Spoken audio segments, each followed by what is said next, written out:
I call this meeting of the Magnolia Independent School District to order. Let the record show that a quorum of board members is present and that this meeting has been duly called and that notice of this meeting has been posted in accordance with the Texas Open Meetings Act, Texas Government Code, Chapter 551. At this time, if everyone would please stand while Joe Duncan leads us in our invocation. Good evening, folks. As a long-standing tradition, I give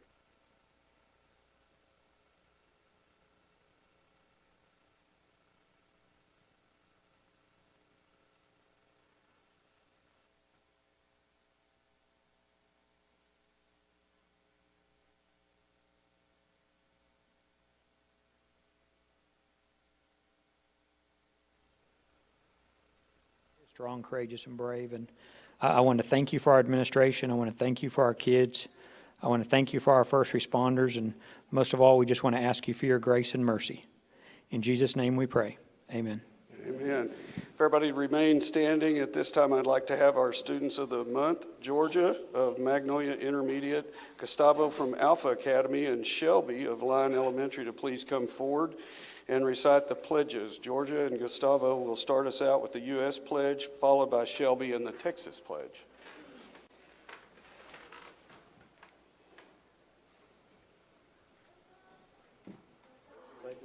To the flag of the United States of America, and to the republic for which it stands, one nation, under God, indivisible, with liberty and justice for all.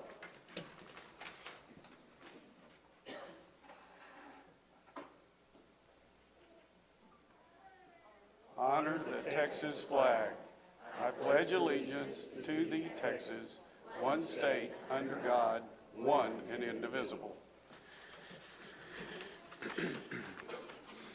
All right.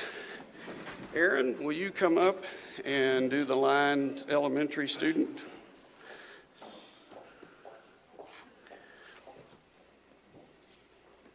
All right. Well, first, of course, I want to thank our board and Dr. Stevens for allowing us this opportunity to recognize our student.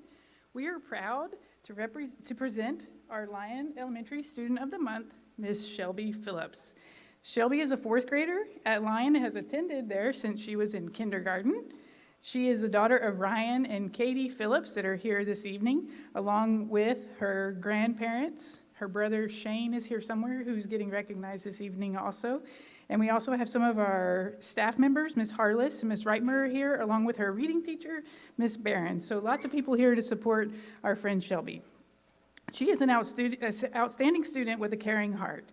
She participates in Reach and loves the time that she gets to create with her peers. She recently competed in the district chess tournament, which is a winning tradition in their family.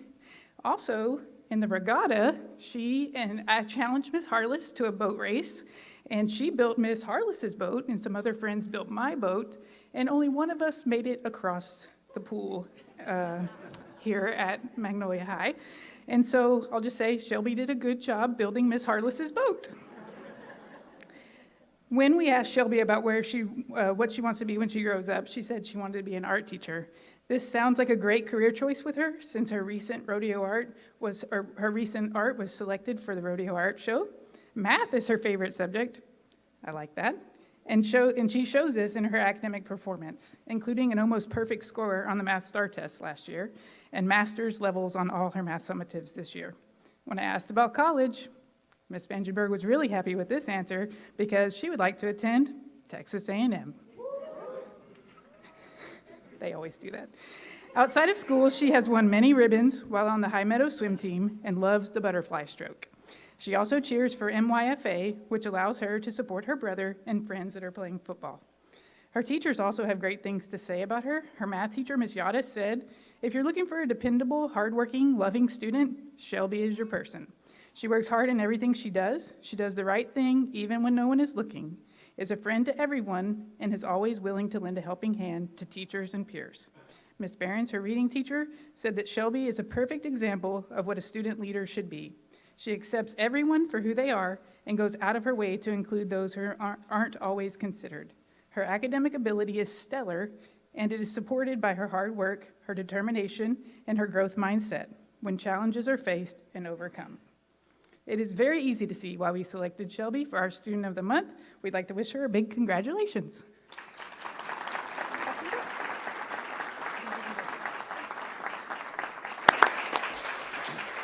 All right. Ms. Bertrand, will you come up and introduce us to Georgia? Thank you, Mr. Adcox, Dr. Stevens, and members of the board. Magnolia Intermediate, you're taller than me, Ms. Spangenberg. Magnolia Intermediate is proud to introduce Georgia Blomstrom as our Student of the Month. Georgia is accompanied tonight by her father, Matt Blomstrom, his wife, Allison Blomstrom, her mother, Courtney Amar, her husband, Edward Amar, her grandparents, Jill and Chuck Holden, and Lisa Blomstrom. She's the oldest of 6. I know. So, 6th grade begins a new chapter in our students' lives as they transition from an elementary mindset to a more secondary perspective.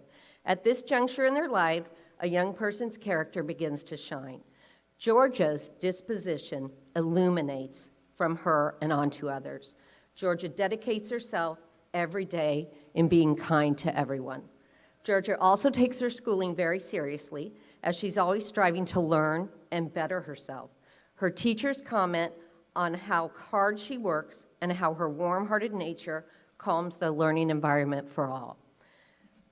There's a lot of remarks from her teachers here, and many of them are out in the audience. The MIS staff came out wholeheartedly to support Georgia.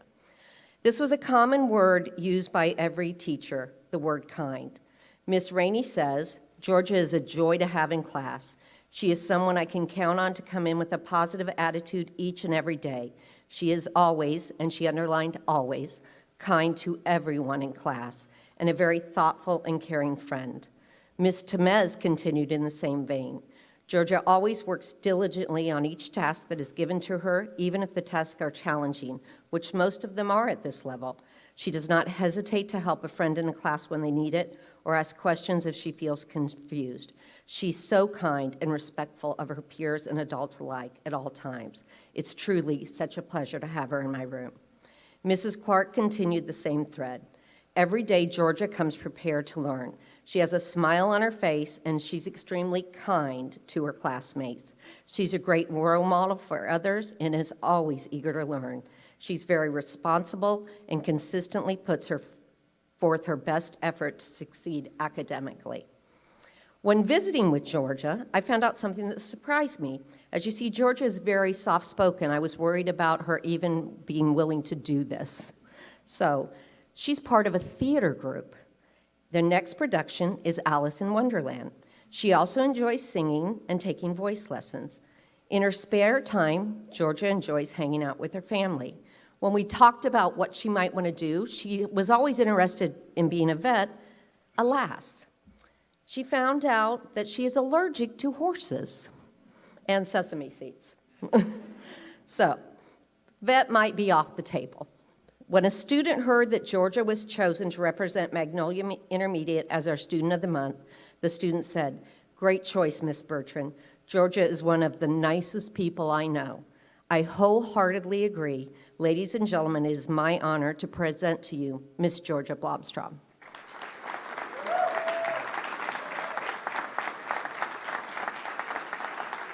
All right, Mr. Cooper, will you come up and introduce us to Gustavo? Dr. Stevens, Mr. Adcox, board members, thank you for allowing us to be here today. I'm proud to present Gustavo Guevara as Alpha Academy Student of the Month. He's supported here today by many people. We're going to start, this is going to be a good list here. His parents, Isabel Munoz and Juan Antonio Guevara, are here. His brothers, Tony Guevara and Frankie Nava, were supposed to be here. I don't know if they snuck in a little bit late. Isabel Munoz, his aunt, is over here with her husband and son. There's somebody filming me. There's another family member over there. I don't have their name on this list. His girlfriend, Brianna Paloma, is here. Her parents, David and Nicole, support Gustavo as well. We have Alpha staff members here to support Gustavo. Mr. Ree, our counselor, Coach Clifford couldn't make it because he had a golf tournament, but Ms. Harsh, our social studies teacher, Sydney Ollison, success coach, Lisa Ferguson, success coach, Ms. Cootie, Rebecca Cootie, one of our paras, and Janice Brubaker, secretary. Even his former people from Magnolia West, Ms. McGovern, and another student, Aurelie Mendez. We're going to be here to support him, and I think they got stuck in traffic. But in case I missed anybody, just real quick, if you're here to support Gustavo, stand up just real quick. Come on, don't be scared. Okay. There we are, right there. Thank you guys for being here. It's not hard to see why he's so successful with all of this support. Thank you guys very much for being here. Gustavo started with us at Alpha in early December. He's already completed 5.5 credits towards graduation, and he only has a credit and a half left to go. So Gustavo is soon to be a graduate at Alpha Academy. What do you think, about a couple weeks? 3-4 weeks, he will be a graduate of Alpha Academy, which is awesome. He has an inspiring story as well. His father has been dealing with some medical issues and hasn't been able to work. So the reason Gustavo has come to us is so that he can get done and find more full-time employment so he can help his family out. A kid that's going to do that to help out his family is just awesome. He's been working at Lake Windcrest Golf Course. He quit that job to get a more full-time position. Told me just afternoon he just took a job. He couldn't start tonight because he had to come to this. He starts tomorrow at the car wash over off Fish Creek. When asking our staff, when we pick a student, we ask them to tell us why. And everybody said the same thing about Gustavo. Gustavo comes in every day with a smile on his face, with a good attitude, and goes to work. He doesn't hesitate to help other people. He takes advantage of opportunities. We have volunteer opportunities, and Gustavo is the first one to try to sign up as long as he doesn't have a schoolwork to take care of or doesn't have to go to his job. And he takes advantage of those things, and he helps out anybody and everybody he can. That's the key to being successful, and I don't have to tell you this because you already know it, but just having a good attitude and working hard is going to take you a long way, Gustavo. Very, very, very proud of that.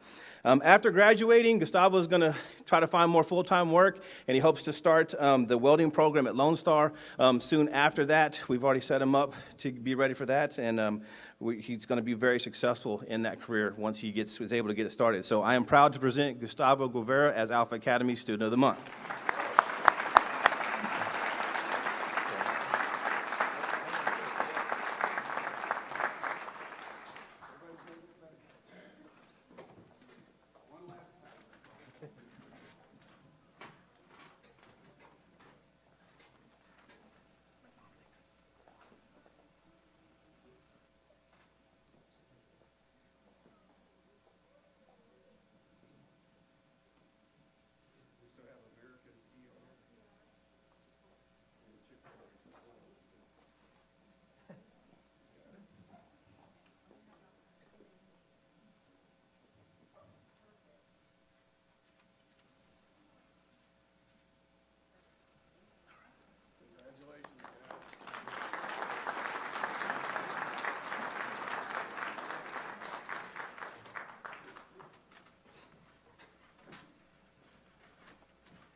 When I had a chance to meet them before the meeting, they'll be the only student from their school that's here this whole year. So it's a big deal, and we expect to keep seeing you guys.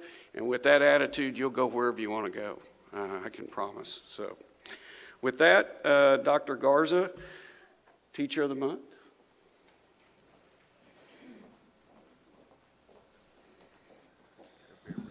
Okay, good evening. Thank you, Mr. Adcox, Dr. Stevens, members of the board.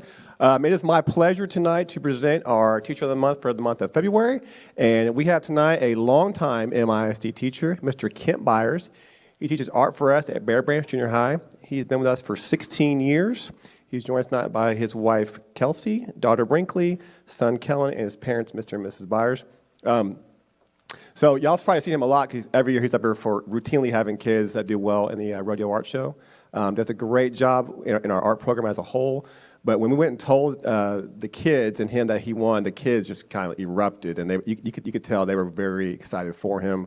There's a great relationship between him and his kids. So, Mr. Byers, thank you so much. So it was an incredibly easy decision for our administration team to nominate Mr. Byers as Teacher of the Month.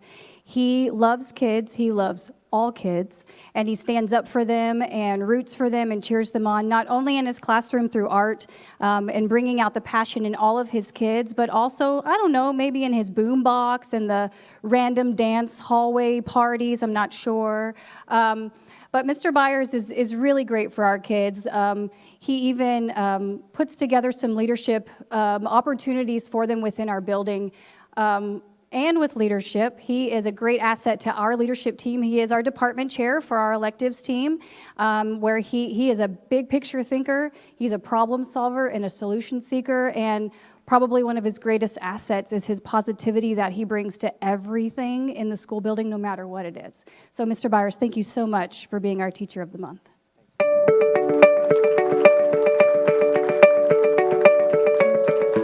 I think the reason art is most important because I get the entire student, and then based on their experiences that they've had in school, all the way from math to science, history, all of that is there. And in art is where you really put it together because they're drawing off of everything. They're telling a visual story based on all of those experiences. And when you can have a student wrap their mind around telling a story visually, it's powerful. And that's the one thing that I take away from it every day is because you're seeing that student like step into their own and be able to tell their story, what it is. And when you can give them a voice like that, it's extremely powerful. It's empowering students to have their voice and to share that with the world, with everybody. When you see it and you see it all coming together, it gives you goosebumps and chills every single time. And to know that this is something that no matter what's happening in their life, from this point on, even to where they're grown-ups, it's something they can always come back to and hopefully find some sort of joy. And that's what I want the students to look at whenever they leave my class. It's not just the moment right now, but it's actually being the farmer and planting that seed. And you might not get to see the tree grow, but eventually, they do, and they do great things.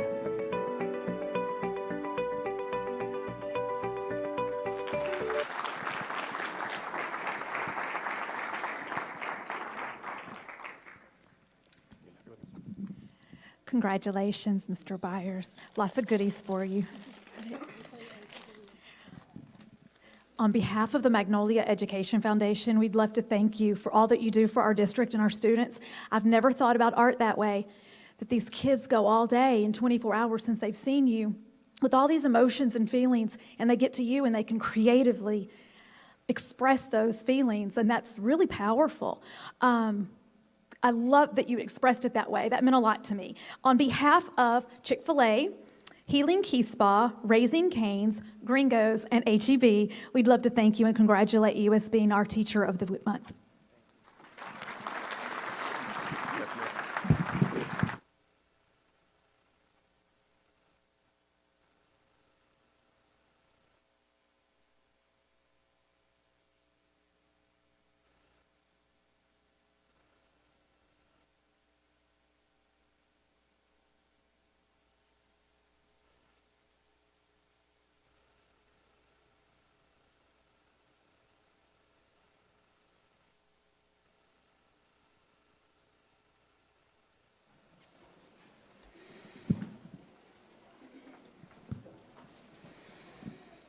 All right, Dr. Stevens, Mr. Adcox, members of the board, thank you for having us here tonight. As I've said for the last few months, it's really my honor to be able to be here at school board meetings and to honor our school resource officers.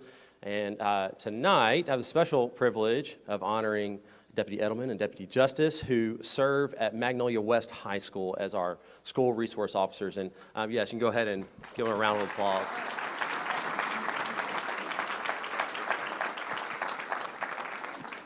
So I had the pleasure of serving with both of these officers when I was the principal at Magnolia West, and they did a fantastic job of keeping our schools safe, making our students feel safe. But as I've said before, our school board and Dr. Stevens have really stepped out over the last few years and done something very unique in putting a school resource officer at every single one of our campuses. So we have 2 at both high schools and then 1 at each campus. And yes, they're there to keep us safe. Yes, they're there to, if they have to enforce the law here and there. But what we want is for our students to realize that officers, constables, sheriffs, that they don't always arrive when something bad is happening. That they are there to protect and serve, and they're there to build relationships with our students, and they show that every day in the way they interact with them and what they do on the campus. So again, my privilege to present both Deputy Justice and Deputy Edelman, but at this time, I'm going to ask Mr. Morley to come up and say a few words about these two folks. Thank you. First of all, Mr. Adcox, Dr. Stevens, members of the board, we want to thank you for the resources that you allocate to make this happen, to have these officers on our campus. We understand that that is a huge investment, but the dividends that it pays, it's just unbelievable. Two things that come to mind when talking about these two and kind of echoing what Dr. King said. The first one is their elite ability to build relationships. They have kids from every walk of life that come up to them during the passing period, come up to them during lunch, and trust me, I've heard some of the questions that these kids ask, and their ability to show the patience that they show is uncanny. So we greatly appreciate that. The second thing that really means a lot to me is these two officers are tremendous teammates. They are an extension of our administrative team. We work extremely well together. They make sure that we're not coloring outside the lines legally, because that's not what we major in. We're professional educators, but they're great teammates. They're a great support system, and we are very blessed to have both of them at Magnolia West.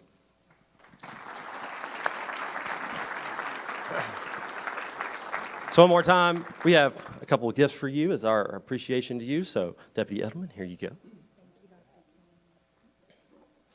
And Deputy Justice. So one round of applause for our SROs for the month.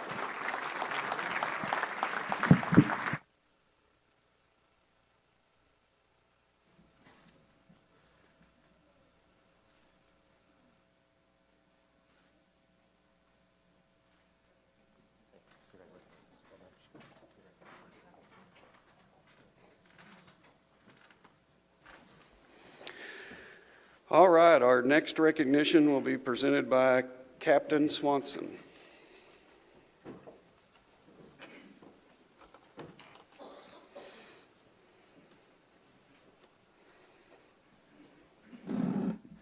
Good evening.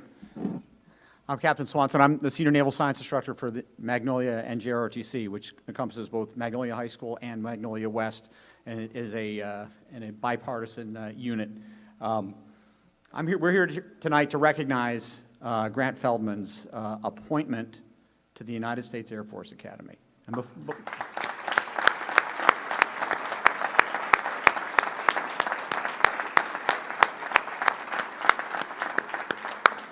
So a little about that. So there's about 1,100 people that are admitted every year as freshmen or dualies into the Air Force Academy. Out of that, only 900 come directly from high school. Others come from the active duty in the Air Force or the Air Force Prep School, which is a whole other path to get in there and all that. So about 900 with over about 20,000 applying. In addition to being qualified academically, being qualified medically, being qualified physically through a bunch of physical fitness tests, and being approved by the admissions board, Grant also then has to get a nomination from one of his nominating sources. For the typical high school student, that nominating source is either the congressman or the two senators. And everybody here I know is proud to be from Texas, but the Texas senators have a lot of good candidates competing for their nominations. Every one of those congressional the people I just named can have 5 people at the Air Force Academy. That's it. So Grant got a nomination from our congressman here, Congressman Brady, on his way out the door. But he also got a nomination from Senator Cornyn, which in a state like Texas is really, it's awestruck. I have never met a senator or a senatorial nomination before until I met Grant. And actually, I met Grant before that, but that is really something to say. And I would say, I before I go into a little bit more about you, it is extremely difficult to do that. Grant also received his nomination and the initial letter of acceptance, or that he was going to be offered an appointment, because he's officially not even in until he raises his hand at the end of June at a ceremony up at Colorado Springs. But he did it in December, which is testimony to the amount of work that Grant has put in and been very proactive. And I'm not going to discount his parents, Mark and Chris, pushing him along. The NJROTC program, I'm honored and flattered to be up here with him, but we really only provide guardrails. Grant was on a great trajectory before I met him, before he joined the program. He's wanted to be a part of aviation since he was in Bear Branch Elementary School, doing all, in Scouts, earning his Eagle Scout, earning his private pilot's license last spring, the National Honor Society on the Superintendent's Leadership Forum, engaged academically, extracurricular. Certainly with us, he's been a terrific member of our competitive teams, and stands here as our executive officer. The Feldmans were one of the first people that I met when I took this job about 18 months ago, and I can see why Grant has blossomed into the type of individual with the superlative character, great smarts. Thank you, Mom and Dad, for that DNA. And just a drive to pursue something that he says he's been wanting all his life. An appointment to the Air Force Academy carries with it, current estimate now, depending on what he does in the summer, $430,000 to $450,000 college experience. He is both on salary, getting paid, and on scholarship, having school and everything paid for, room and board and everything. Enjoying some opportunities to go skydiving, glider, all these extra. Hopefully, you'll walk on on the lacrosse team up there. He's a great athlete. I can't say enough about Grant, and I'm just so proud of the future that he has for him. He's going to be earning a Bachelor of Science degree. Not sure what it's going to be in, but yours and my taxpayers' money. We only pay for the best. So.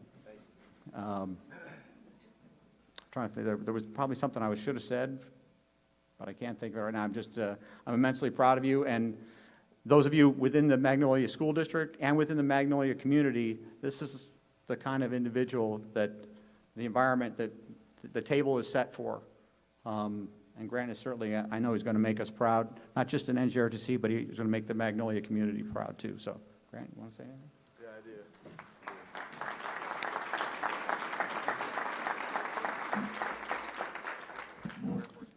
Yeah, exactly. Go Air Force, beat Navy. But I want to say, we moved here when I was 2-3 years old. I've gone to this school district my entire life. I started in kindergarten. I'm a senior now. I've gone all the way through. So I know a lot of familiar faces in here. Some of you guys might recognize B, but I really just want to say thank you. All the teachers in here. I see Dr. Quinn back there, Ms. Bollinger. I want to say thank you, Dr. Stevens, Chuck Adcox. I just really want to thank you for all the opportunities you gave me throughout my whole life to get here. I wouldn't be here without you guys, so thank you.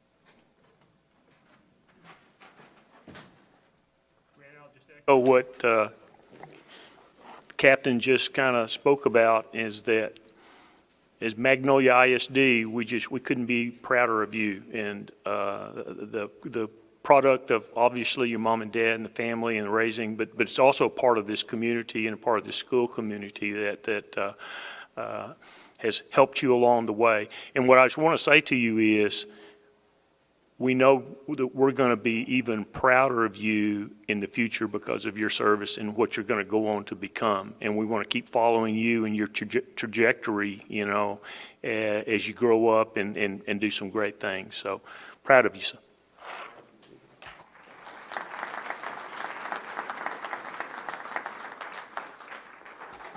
All right, next up is our science director, Ms. Cherie Gallimore, and former board member and local business owner, Mr. Glenn Addison.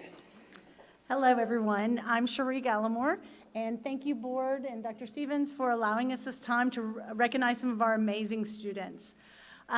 Science Fair happened a few weeks ago, and we are recognizing the first and second place winners with Chromebooks. Mr. Addison and his wife have been donating, and we appreciate them so much for the money that they give for these kids so they can continue their learning. So while I get everything ready, I also want to thank our teachers that are here. They work really hard with your students, and it's a tireless job, but they do a great job at it. So while I'm getting the Chromebooks out, I'm going to let Mr. Addison say a few words. My understanding is that most of these winners are sixth graders, is that correct? Okay. In August of 1972 is when I started at Magnolia ISD as a sixth grader. Didn't know a soul. It was pretty scary.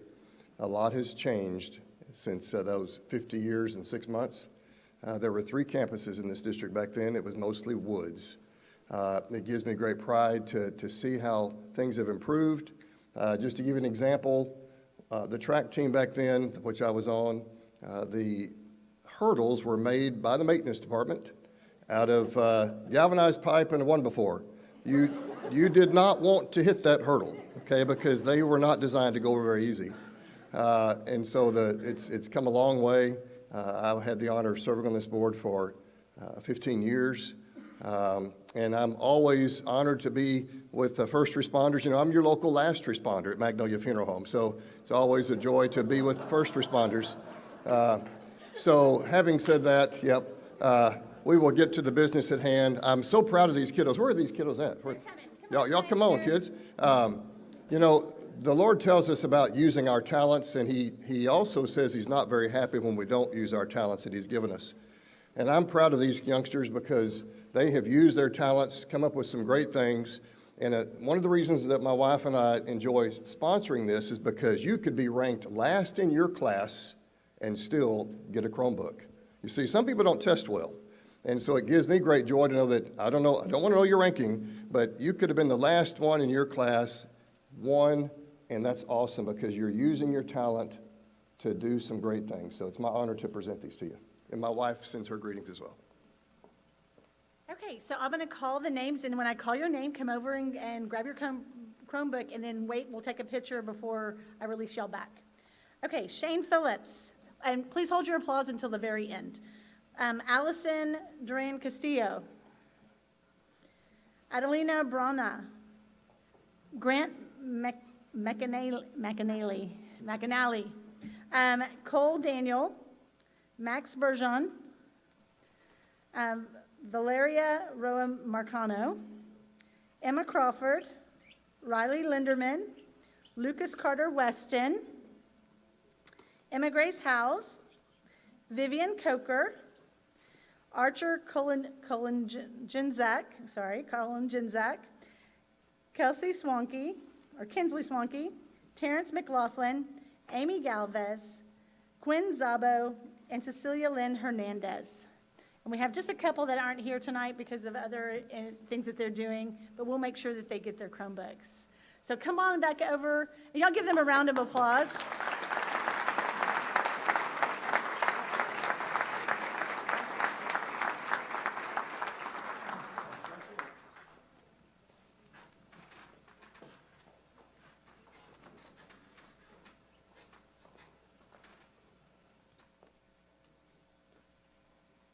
Get us all in.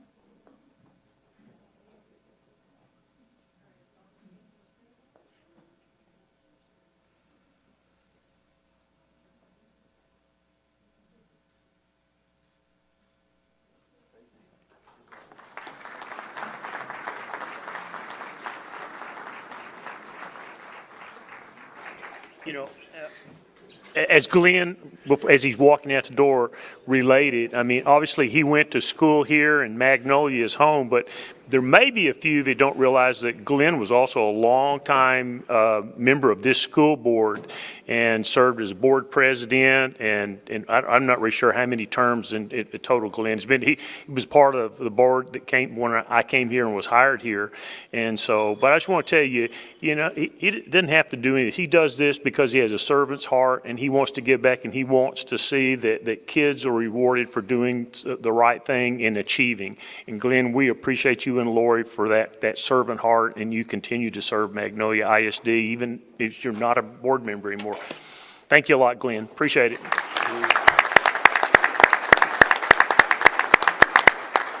All right. Will the MEF Board President, Ms. Norris?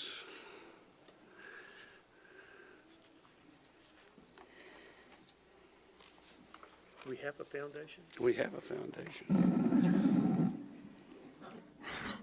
Nothing like a little drama, right? Good evening. My name is Stacia Norris, and I am proud to serve as the president of the Magnolia Education Foundation. We are a group of volunteers with the mission to simply grow, support, and inspire our Magnolia ISD employees. We do this through fundraising. We fundraise through our Breakfast with Santa galas and our golf tournament. Shameless plug, it is April 6th at Margaritaville. You can get more information at www.magnoliaeducation.com. We would love to see you all there. The funds that we raise, we use for things such as Reading Jubilee, student scholarships. We have two. One is the MEF Employee Scholarship for their students, their seniors, and one is our Coach Morris Scholarship. Another scholarships that we've started this year, which we're really excited about, are Ready to Teach scholarships and grants. And that is why we are here tonight.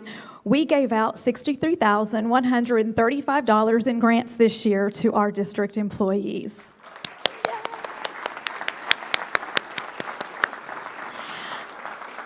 I'd love for our MEF volunteers, if you're here tonight, I think we only have a couple here.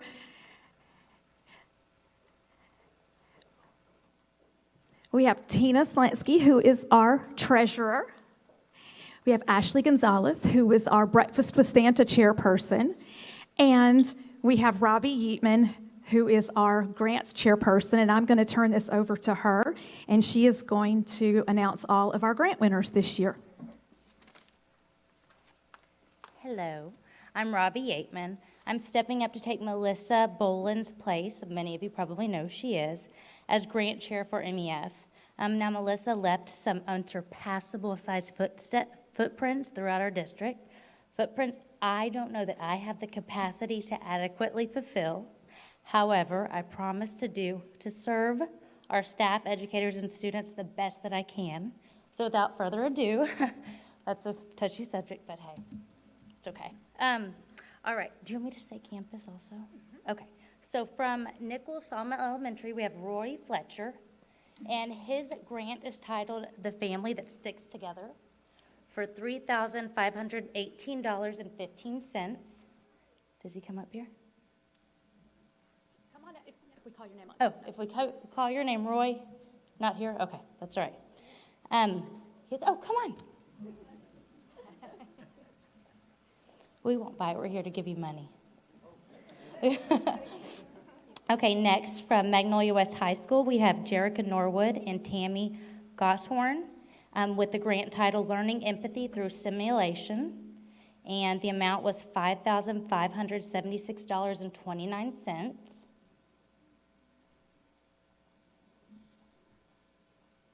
Next, we have from Magnolia High School, Kara Harper, and her grant title was Cultivating Marker Spaces, the Campus Farm Stand, for the amount of $3,687. Next, from Bear Branch Intermediate, Carol Ramirez, with the grant title Book Bites, Food for Thought, in the amount of $8,736.04.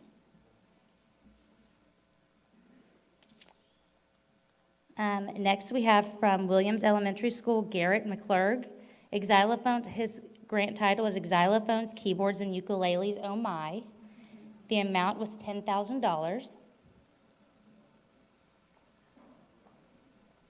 From Nichols Sawmill Elementary, we have Cassandra Glover with the grant title Think It, Write It, Draw It Again in the amount of $1,367.28. From Smith Elementary School, we have Elizabeth Harms with the grant title Readers Are Leaders in the amount of $1,535.19. From Magnolia West High School, we have Christian Cheshire with the grant title Make It at Your Library in the amount of $5,102. From Nichols Sawmill Elementary, we have Kim Martin with the grant title The Whole World Is in Our Hands for the amount of $540. From Magnolia Parkway Elementary School, we have Alyssa Krug with the grant title The Science of Emotions for $1,454.18. From Magnolia High School, we have Caitlin Daigle with the grant title An Exciting Breakthrough for Students in Electrons in the amount of $1,809.84. And then from Bear Branch Elementary, we have Sonia Wolfram with the grant title Windows to the Future in a Galaxy Not So Far Away in the amount of $10,000. And we have one more special amount and title that. Sorry. Last year was our first year to do to present a Coach Morris Scholar grant, and this will be our second year. Coach Morris was an employee and a coach at Magnolia West High School, and he passed away years ago, and his mother set up an endowment to honor his name in the district. And so it is with great pleasure that she gave us at the Magnolia Education Foundation some guidelines for the type of grants that she wanted to attach his name to. This grant ticked and checked every single box. When we read it, we just knew this was the Coach Morris grant for this year. So, the Coach Morris grant for 2023 goes to Magnolia West High School, Jarrett Shaselski. How do you say it? Yeah, I was so close. And Dusty Hutchinson. I really did practice his name. I'm so sorry.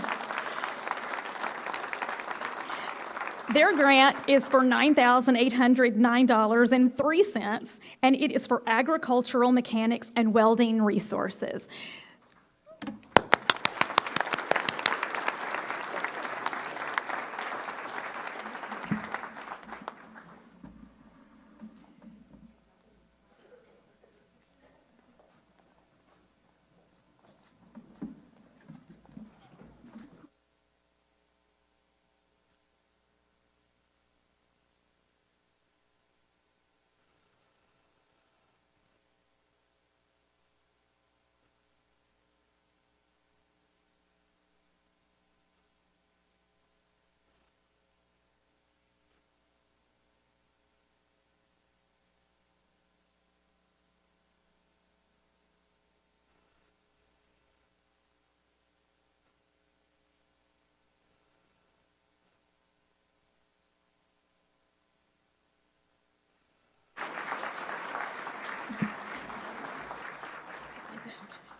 Hello. As past president of MEF, it just makes me so proud to see our volunteers, the teachers, educators, grants and Grant Patrol and the scholarships is at the heart of what MEF is. And it's just giving back to our hardworking educators. So it's awesome to be sitting up here and see such hardworking, deserving teachers receive their wish for a project they want to work on. All right, this concludes our presentation and recognitions. We'll now recess for a 5-minute break so that those of you that would like to can take the opportunity to leave if you'd like. Yeah, I know it's going to get really vacant in here. But I will tell you that we are going to look at the school calendar. So if you want to see that, that's going to come up, and it's not a real long agenda. We do have a speaker, and I always encourage folks, if you want to hear what's on the minds of people, you're welcome to listen to that, and then you can sneak out when that's over, so you don't feel like you have to be here the whole time. So with that, we'll attempt the 5 minutes. Okay, Ms. Hinkleman, I have one. Is that correct? Yes, sir. All right, I need to read something and then say something. Participants must have turned in a request form 15 minutes prior to the start of this meeting. Participation is limited to 3 minutes. A timer is provided on the screen located in front of you. Once your time is up, we ask that you please return to your seat. Any complaint or charge brought against an employee by name, opposition, for which resolution has not been sought in accordance with policy should be pursued through the district's grievance policy. Please note that the Board of Trustees shall not deliberate, respond, or make decisions regarding any subject that is not included on the agenda that is posted. I also want to begin this forum with a few remarks of my own to clarify what's appropriate and not appropriate for public comments. Please keep in mind that the meeting of the Board of Trustees is a meeting of a governmental body. Everyone must treat this meeting with respect and decorum, just like you would behave in a court. Board policy, BED local, governs the public comment portion of this meeting. Board policy is not just some novel idea. It's the law of the school district and has the full weight of any other school law in this state. The board may not prohibit public criticism of the board, including criticism of any act, omission, policy, procedure, program, or service. This does not apply to public criticism that is otherwise prohibited by law. Public comments cannot be used to discuss a specific complaint or grievance regarding students or employees of the district. For example, if a parent has a specific complaint regarding their student, a decision regarding their student, or against specific school personnel, then that complaint generally goes through board policy FNG local. An employee's complaint regarding their own work or other employees generally goes through board policy DGBA local. A community member's complaint about employees goes through the board policy GF local. These topics cannot be discussed in a public comment forum of a board meeting. Anyone who violates this policy will be given one warning. If the speaker violates this policy a second time, then the speaker's time will be immediately ended. Refusal to abide by this policy may result in the speaker's removal from the board meeting. Thank you in advance for following the law of this school district. So at this time, Ms. Winslow.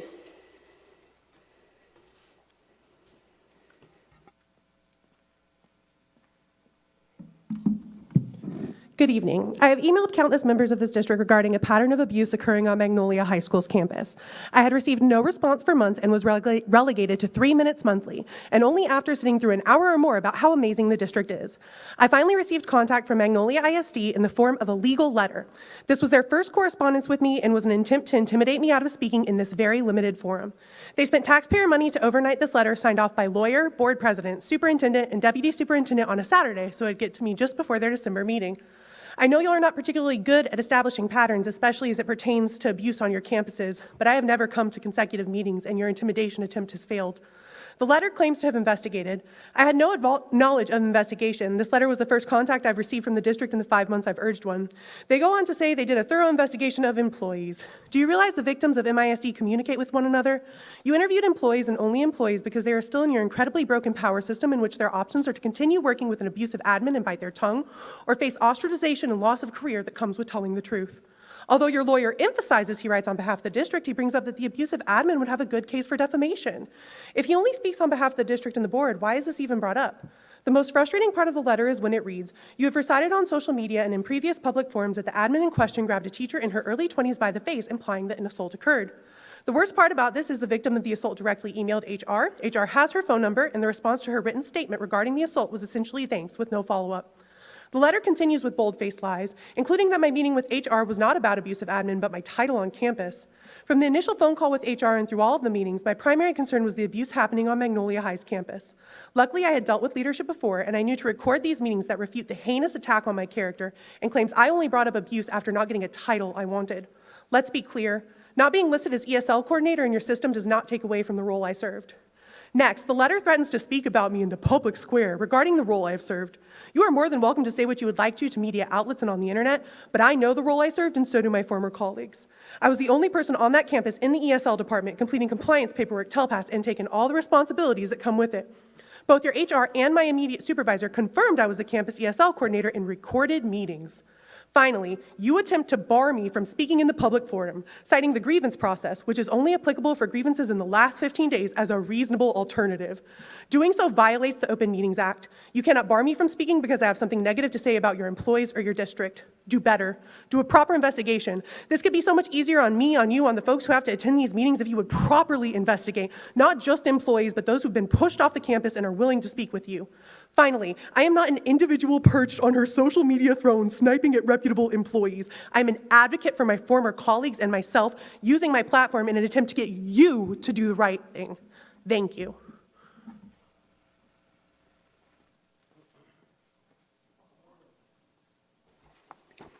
Dr. Todd, your superintendent report. Looks like Mr. Bruner.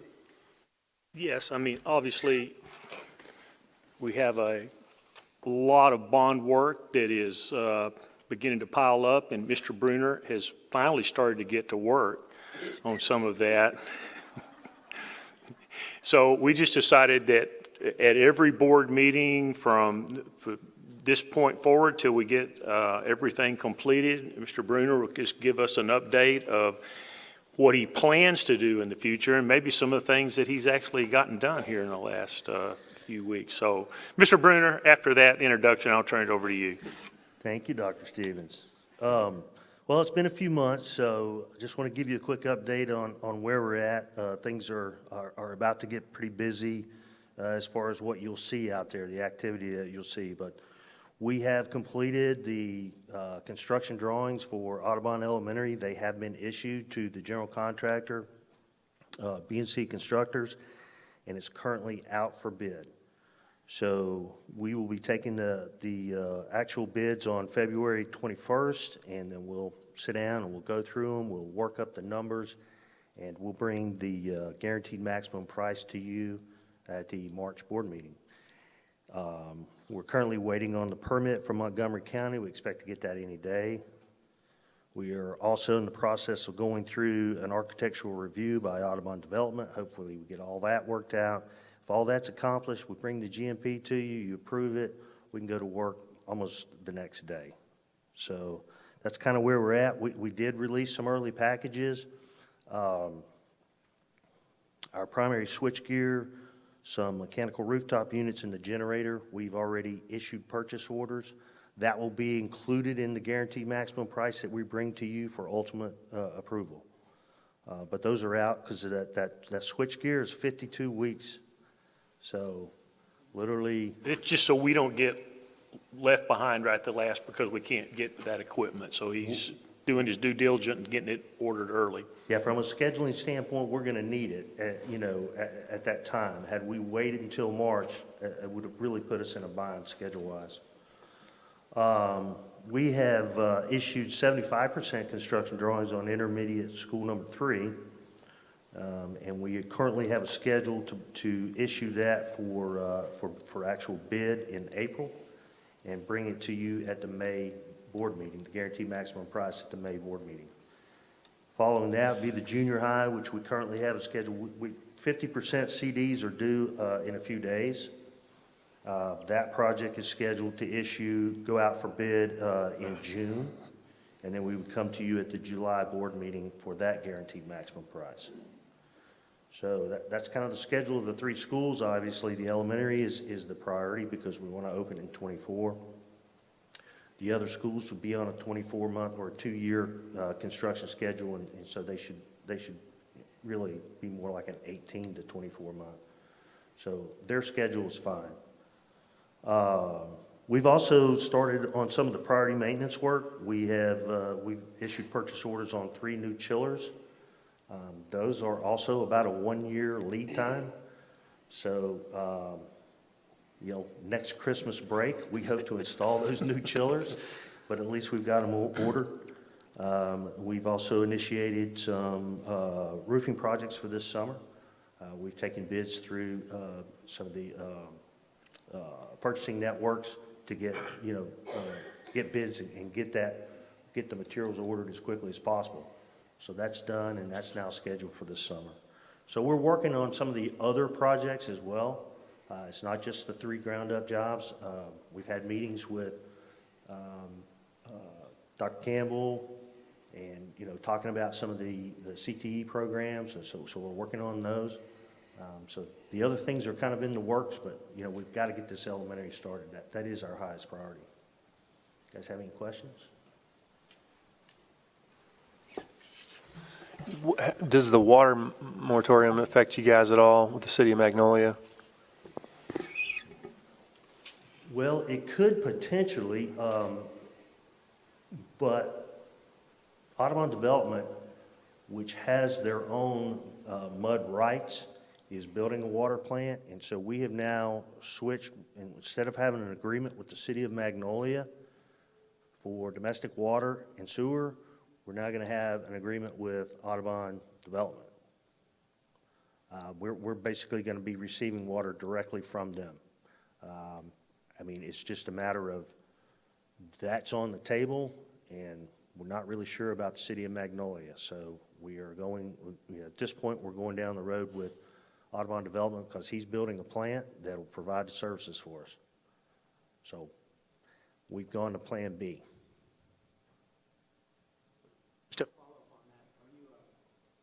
They'll have enough taps and enough water? Yes, as a matter of fact, we have a construction tap. We have a 1-inch construction tap now that's accessible right now. We've already paid for that. But as far as the new service from the new water plant, we've given them all of our calculations. It's at this point, it won't be a problem for them to provide the capacity we need. The other question is, do you see your logistical challenges getting any better? Or is it just still really tough to get a hold of everything, all the materials? No, it's getting better.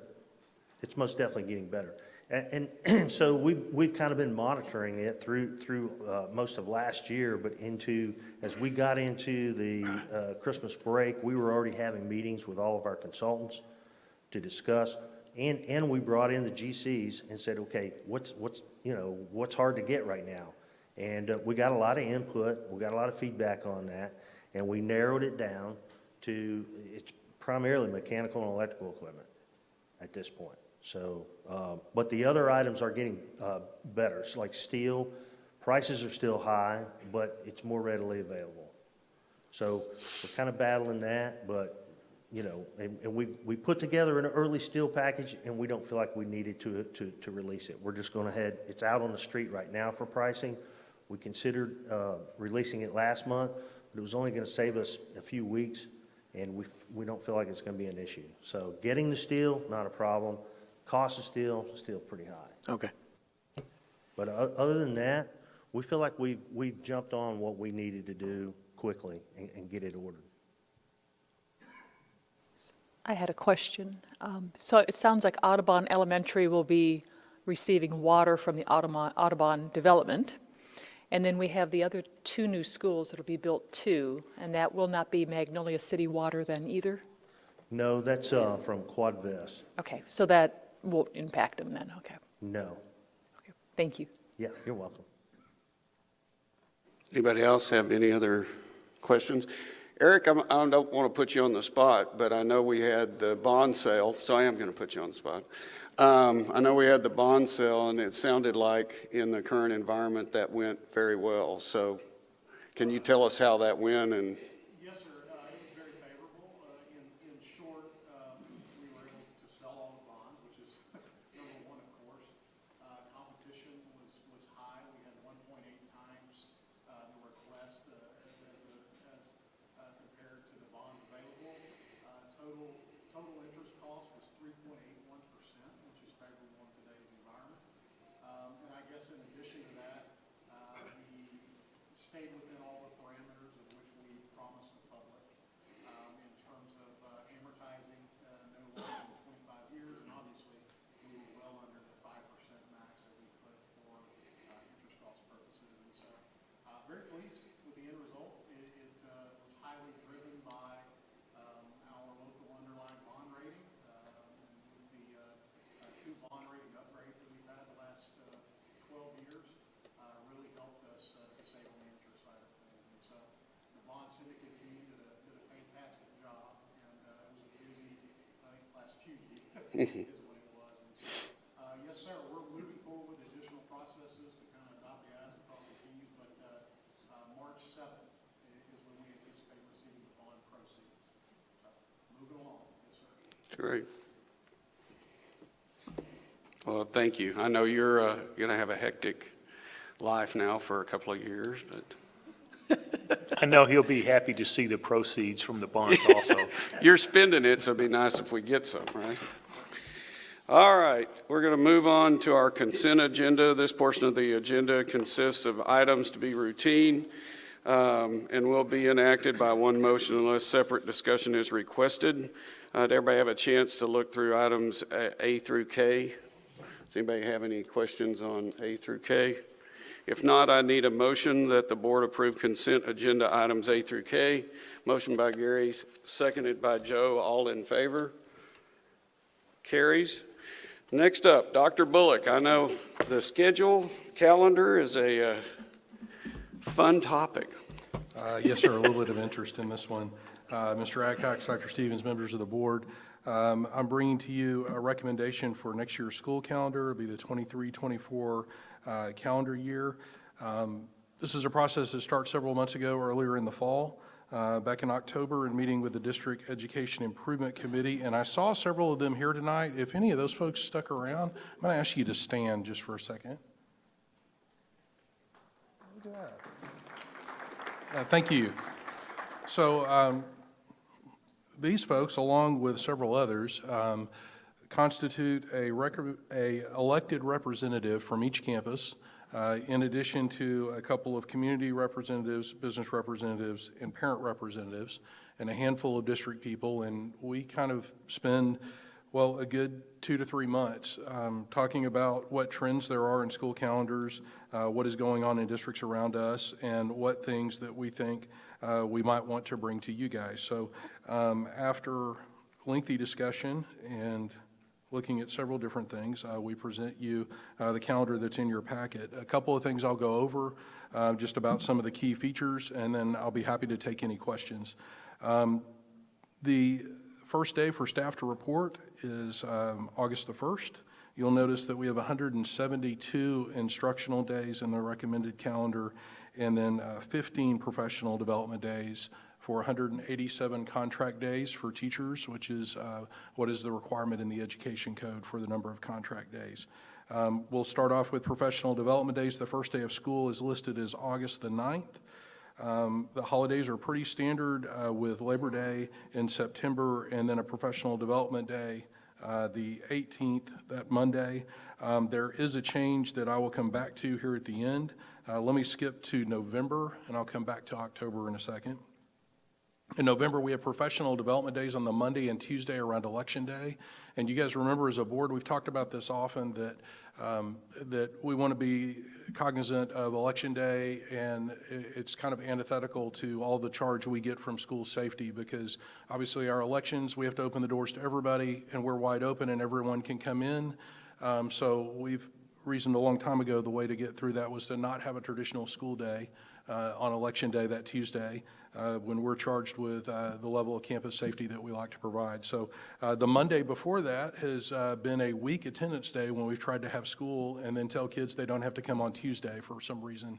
They don't come that Monday either. So a good use of professional development days back to back in November. The traditional week at Thanksgiving is a holiday.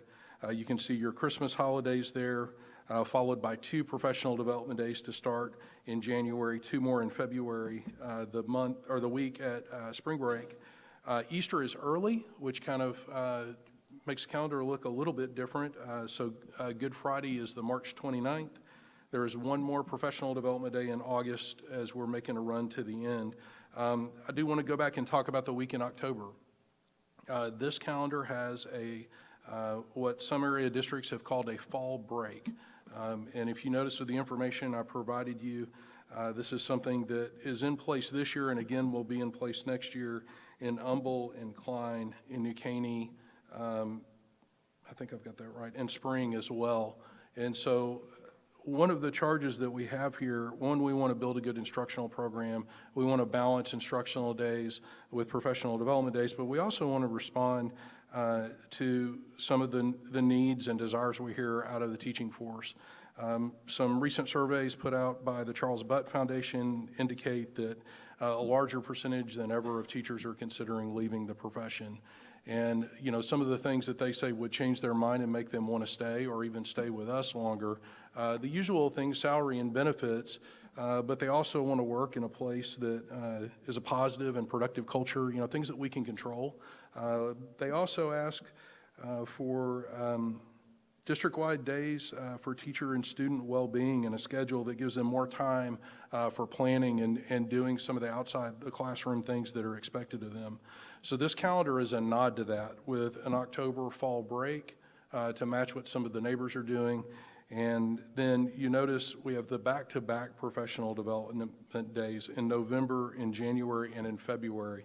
The idea being that with 2 days back-to-back, we can do a better job at not only completing the training we need to complete, but we can also protect maybe some time for teachers to get the things done that they need to get done during that time as well. So to make this happen, our school day would be extended by 5 minutes over what the current day is today. And you can see from the information in front of you, we would look at adding 5 minutes on the end to each of the tiers of our busing system, where high school and junior high would then be out at 2:30, intermediate would be out at 3:15, and the elementaries would be out at 3:45. This would give us, as you're logging minutes, if you guys remember, the state of Texas requires us to get, let's see, where'd it go, 75,600 minutes in a school year of instruction time. With the 5 additional minutes, this gives us 3 full days in the bank, so to speak, to plan for bad weather events without having to change the schedule or bring folks to school on a day when they weren't expecting it. So this is the calendar. I want to thank our committee for their time, energy, and effort in putting this forward. And their vote was that this be what is recommended to you. So I'm open for questions and whatever you guys would like to know. Dr. Bullock, I have a question about the 3 extra days. Yes, sir. Or the buffer days. I only see one on the calendar that's kind of outside of the last day of school. So you're saying that not counting the 28th of May, which is after Memorial Day, in next year's calendar, that we have some space in our calendar in case there's weather? Yes, sir. It's about the minutes and not the days. And so by putting the 5 minutes onto each traditional instructional day, the 172 at 435 minutes would give us, let's see, I think I've got it down here. We also earn 2,100 waiver minutes from the state to cover days that are between the first and last day of school where we're doing teacher training. They will count some of those minutes as instructional minutes as a nod to that's best practice for teachers. And so when you do the math, it does come out to, I should have brought glasses. What is that, 1,320 minutes over the limit, which at 435 minutes comes out to just over 3 full days. And a further question on the enhanced or increased number of teacher professional development days. Yes, sir. We have 2, are those new days in November, the 6th and 7th? No, sir, I don't believe so. So those are days we've had in this current calendar. Then looking at the week of October, the fall break week, Yes, sir. where there's 5 days off, historically, if we had a day off there, We have had a day, and I want to say, I should have brought And it this was- calendar with me. I believe it is a day off paired with a professional development day. That's the model we followed with the calendars. But to put all that together in 1 week No, sir, we have not done that until this year. Fair enough. And in looking at that, that week off for students and teachers, right? Yes, sir. For the whole district, we're looking at the kids' days in school has been reduced by 4 full days, from 176 to 172. Is that correct? Yes, sir, it is. And the teachers' teacher days is remained the same at 187? Yes, sir. So the quick math for me says that if the kids are out an additional 3 days, then was what you just said, because we had a professional day paired with a holiday before, maybe that week, or 3 or 4 days. Where are the teachers picking up their extra professional days? I think it's the second day in January, Mr. Michaels, because this year when we came back, we had 1 professional day. In January coming back, and in this calendar, we have 2. And so again, it's that philosophy of pairing them together so that we can make sure we have time for teachers to get the things done that they say they need to get done in their classrooms as well. And then one final question on the constituency of the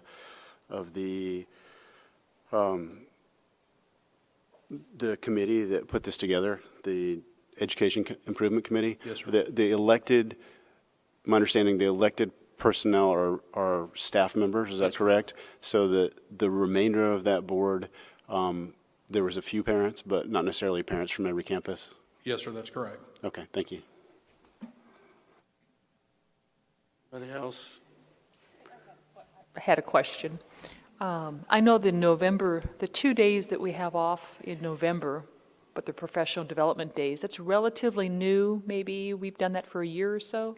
I think we had one that was an outright holiday. Okay. And one that was a professional development day, is what we've had for maybe the last 2 calendars. That's The what last I was one, thinking. Certainly this year. Yes, ma'am. But that's relatively new, and that was for, That was 3 years ago, maybe 4, that we started looking at taking that Tuesday of Election Day, and because of safety concerns, trying to find a way to not have a traditional instructional day around that. I think the first year we didn't pair them, we just took Tuesday off. Right, and we took a bath on attendance on that Monday too, so. Well, and I do like our campuses not having kids on them during Election Day, Yes, ma'am. since the campus is wide open at that point for voting. And that's something that. I appreciate that. I think we were ahead of the curve on that a few years ago, but that's something that is certainly becoming more commonplace, from districts in our area. I see the constables nodding their heads back there. Yeah, it would make it a really tough job when we have to throw the doors wide open and let people come and go. And So- they don't always come in the front door either. No, Right. yeah. That's true. Not on their watch though, but I mean, it happens sometimes.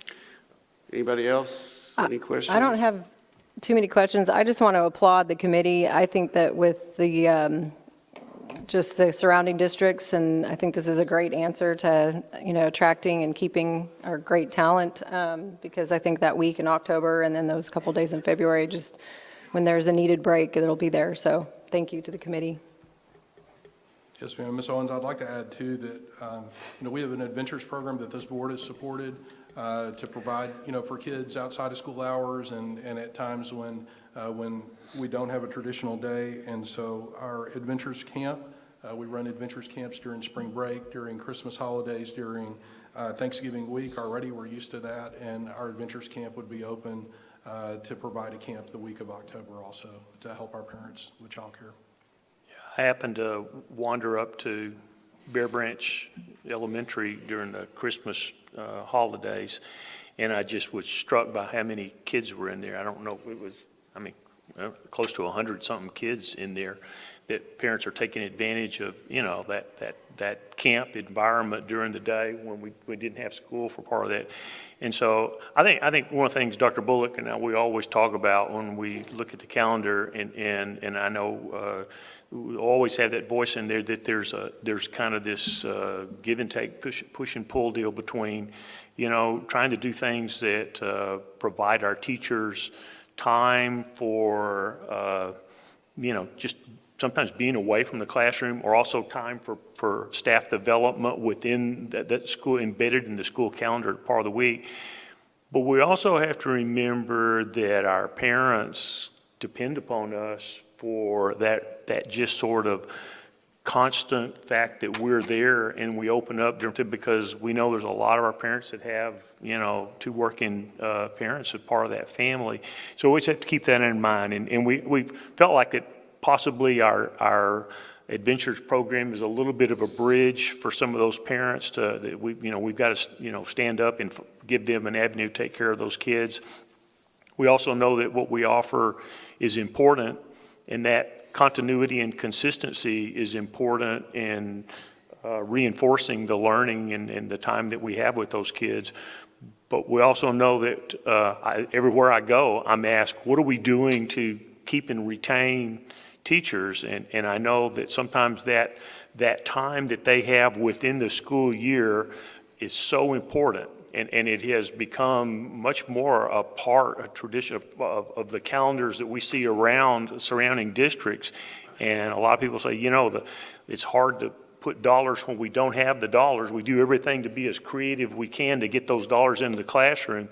But that creative work with the calendar goes a long ways in creating some satisfaction for our professionals within our calendar. So this is something a little bit new, but we certainly hope it will pay dividends for our teachers to be able to say, hey, we've got some time in there to refresh and recharge and come back and give our kids the best. So again, kudos to the committee for all the work on that. I would have one last comment on this. Is my mic on? He turned it on, yeah. That I have some apprehension about the week in October. Yes, sir.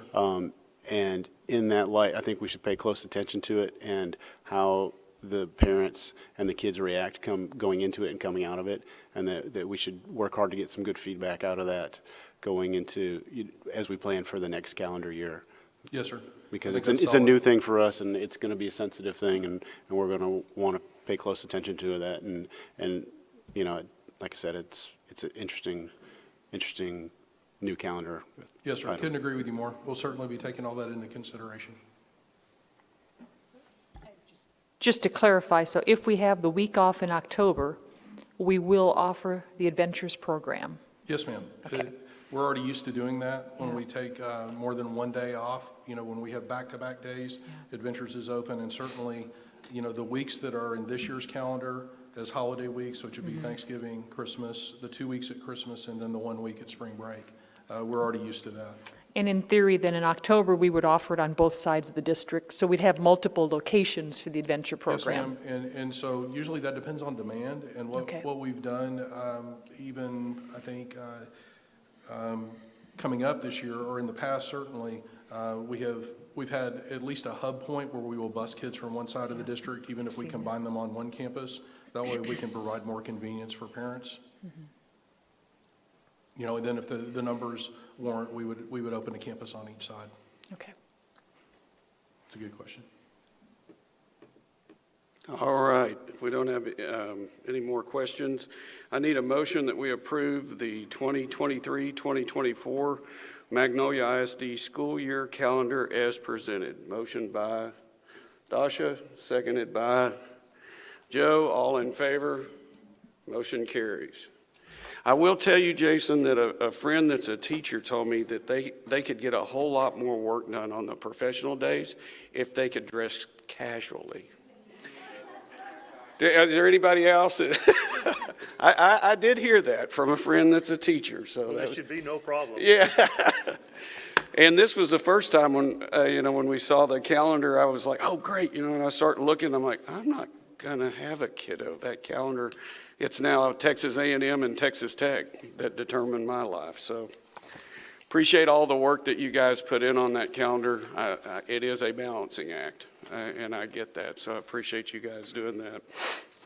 And I think that was the only thing that we had for deliberation.